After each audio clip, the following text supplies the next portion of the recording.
What is happening, everyone? Jim here, RC After Dark. Got a small little project laid out before us today, working on a Horizon Hobbies Axial Scx24 Jeep Wrangler JLU CRC. And today's little project, everyone, is going to be installing a body lift onto this truck. Very simple to do in order of getting our body a little bit higher, or a little bit higher up from our tires. So right out of the box, everybody, body sits pretty low on the chassis. An extreme amount of tire rub going on between our rear tires and the inner fenders. Same with the front tires. Now you can go in here with a pair of body scissors and remove some plastic or some PVC from these fenders and open that up a little bit, and that'll clear out some of the issues. But other than that, there's only a couple other steps that you could do. I believe Hot Racing or Robinson Racing, or one of those companies, actually makes some aluminum suspension relocation brackets for this thing, so you can put on new shock mounts on it that are adjustable, so you can raise and lower your shock heights and get more suspension lift out of it if that's what you care to do. But there's also another cheap, easy alternative to doing all that without sacrificing your factory suspension or the ride height of your vehicle, or the overall ride height of your vehicle, and that is to do a body lift. And that is what we're going to do here today. So let's get started, everybody. Pretty easy to do, really. It only takes about 20 minutes of your time, 22 minutes of your time. What you're going to need for this project is a little Allen wrench here, a .050 size Allen wrench, so that's pretty small, .050. I don't know if we're going to be able to focus in on that, but that is what we are using right there. So that is going to be our Allen wrench that we're going to need for the project. Another thing that you're going to need for this project, everybody, is going to be a small pick or a drill bit or possibly even a thumbtack. But I'm going to be using this little metal pick right here. It's going to be my weapon of choice.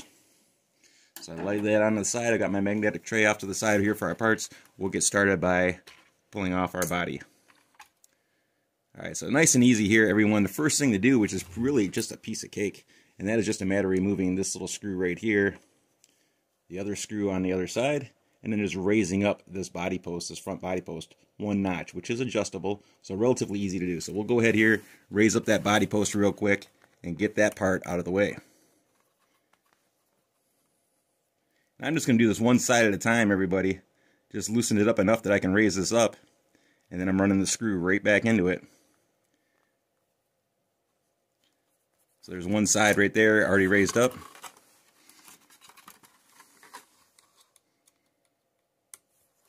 And this really is the easiest part about it, is moving this front body post up. Very simple. There we go. Alright, so we successfully raised up our front body post. Next step, everyone, is going to be removing the rear bumper. So we need to remove this entire rear bumper off the back of the truck. I got to start to get our camera to focus in, and we're going to have to remove this little screw right down here and a corresponding screw on the other side. Sorry about our camera angles here, everybody. This little screw right here and another screw right on the other side, and that's going to allow us to slip this entire rear body mount right out of the frame. So we'll go ahead here, pull those two screws out of there, and we're going to have to put those screws into our magnetic tool tray here so we don't lose them. Get my little nut driver on here, Allen wrench on here. Sorry if you guys can't see this all that well. Trying to get you at angles that you can see what's going on, and I can see what's going on as well. So there's one little screw right here. Moving around to our other side. This will be a lot easier for everybody else since you won't be working on camera like I am here. Got our next little Allen wrench or screw in a hole here. Sorry about that. Try to get around here so we can actually see what's going on. There we go. Upside down view of what we're seeing. Making sure that we don't lose these little screws, because they would be very hard to find if they hit the floor. Alright, so we have both of those screws removed. Nice and easily. We'll just go ahead and slide our bumper out of the frame. Alright, and our body is free. So what we're looking at here, everybody, is our rear body mount, and that's being held on by this plate right here. The easiest thing to do, everybody, is to remove this plate. So just go ahead and remove the plate, and we'll start working on that right now.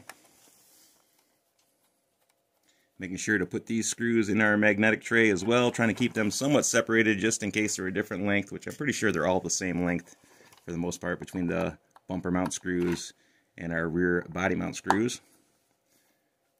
And these are pretty much in here just finger tight. They're just very snug, or just snugged up slightly, I should say. Not very snug, just snugged up slightly.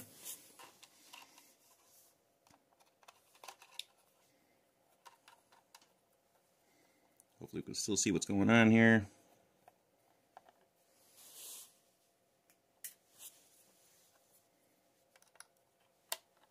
Sorry for any kind of shaking and stuff, everybody. I'm out in my garage. It's March right now, so a little bit on the chilly side out here in my garage.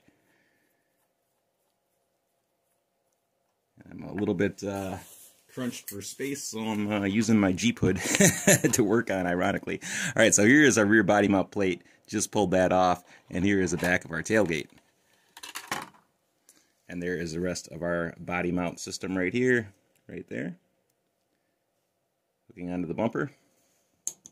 Alright, so the next step, everybody, is going to require a small piece of blue painter's tape. Now, I forgot to mention that you're going to need some blue painter's tape, so get a little roll of blue painter's tape, everybody. Tear off a little piece of that tape. Try to keep it as narrow as possible, maybe about a 1/2 inch wide or a 1/4 inch wide. Just want a little piece of tape, roughly about that big. And I'll explain what we're going to be doing here with that tape. Looking at our rear body mount, remembering which way this was facing on the vehicle. And I believe it has some cut corners here on the edges. Try to get our camera to focus in, everybody. It does have some cut corners on the edges. The sharper edged corners up here at the top, those are at the top of the mount. So those are going to be facing the roof of the vehicle, and this is going to be, the bottom edge is going to be down by the bumper.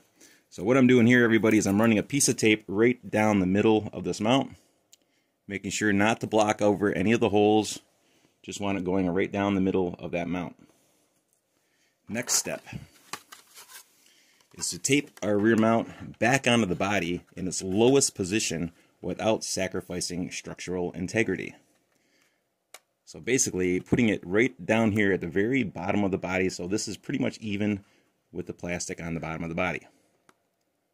And then we're just going to make sure that it's somewhat center. We want to kind of try to match our holes and get our new holes even with our old ones as far as lined up straight, so everything's going to be sitting even. And then we're just going to tape this bracket back in place.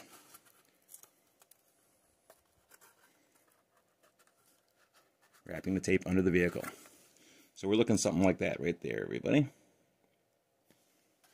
Get the idea of what I'm doing here, and you pretty much want to hold down on this a little bit with your fingers as well, just to kind of keep that, make sure that's going to stay in place. Now I already have my holes relocated on this one, or marked out on this one, but once again, very easy here. Be careful that you don't poke a hole through your finger while you're doing this. You can use a thumbtack. You could use a small drill, but like a thumbtack or a pick or a scratch awl or something like that works very, very good. So I'm just using this little pick right here as my weapon of choice, everyone. And I'm basically just poking a hole right through the Lexan on all 4 corners. Just like that.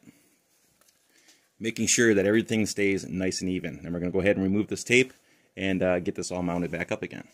Alright, so we get our tape peeled back off of it. We have our new holes intact right down here, our new mounting holes.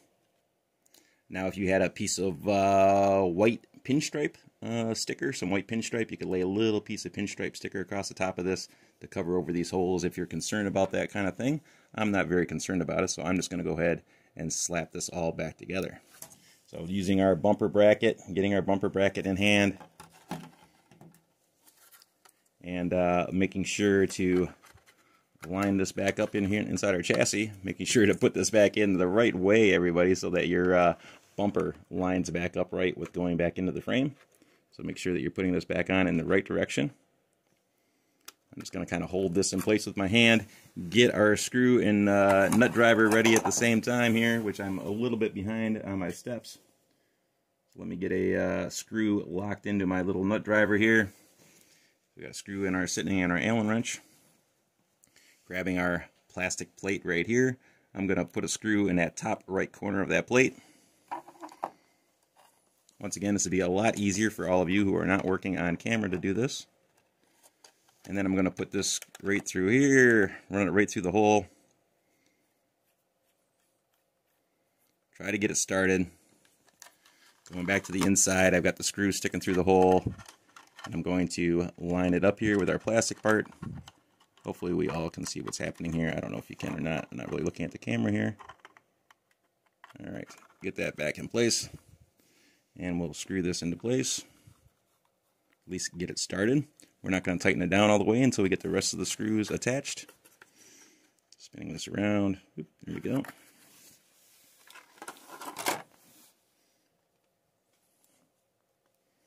A couple more screws locked in here to our mount. Go ahead and get our other top screw in place.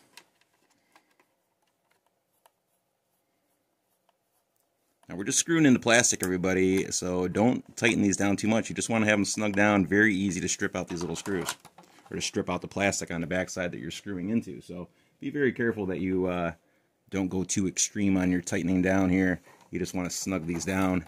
Very small vehicle, not a lot of movement, not a lot of vibration, so it's really not going to go anywhere.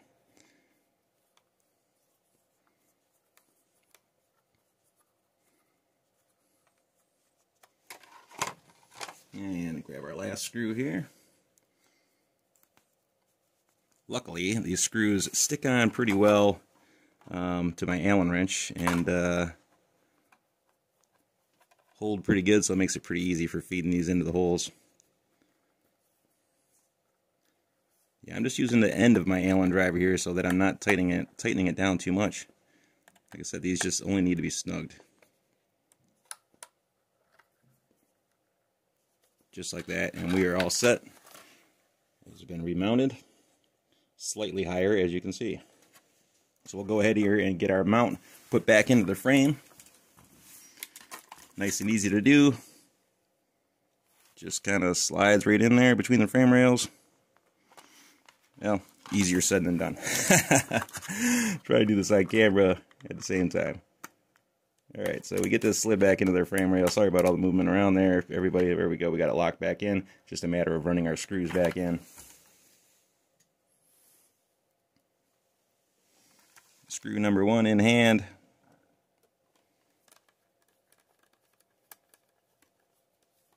Once again, just snugging these down too. You don't need to go crazy on any of this stuff. She's not running on 6S. Not doing any water crossings with this little vehicle, so no real motor vibration or anything like that. No need to over tighten these screws, moral of the story.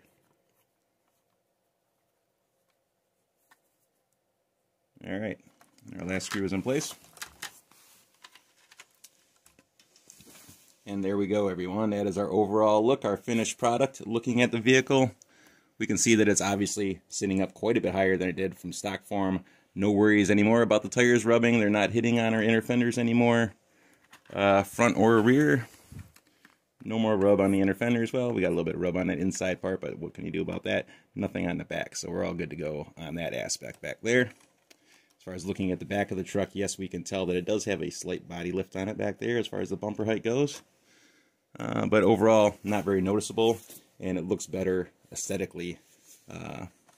Just looking at the vehicle, looks much better.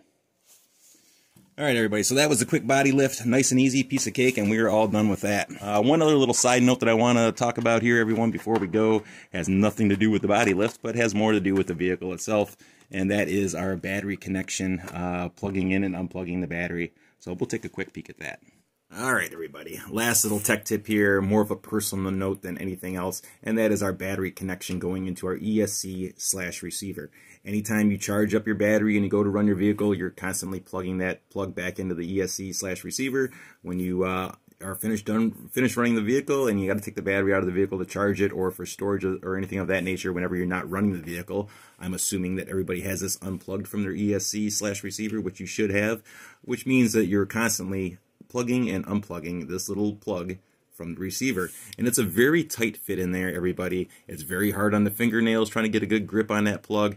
And it's hard on the wires, it's hard on the plug, it's hard on the ESC, it's hard on everything, constantly plugging in and unplugging this wire from our ESC/receiver. So what I've done, everybody, is I've made a jumper wire going into this receiver. That way this stays plugged in all the time. It never gets unplugged, and from now on, whenever I'm charging my battery or whenever I'm running the vehicle and I need to plug it in, I just plug in this little Futaba 2-wire jumper, instead.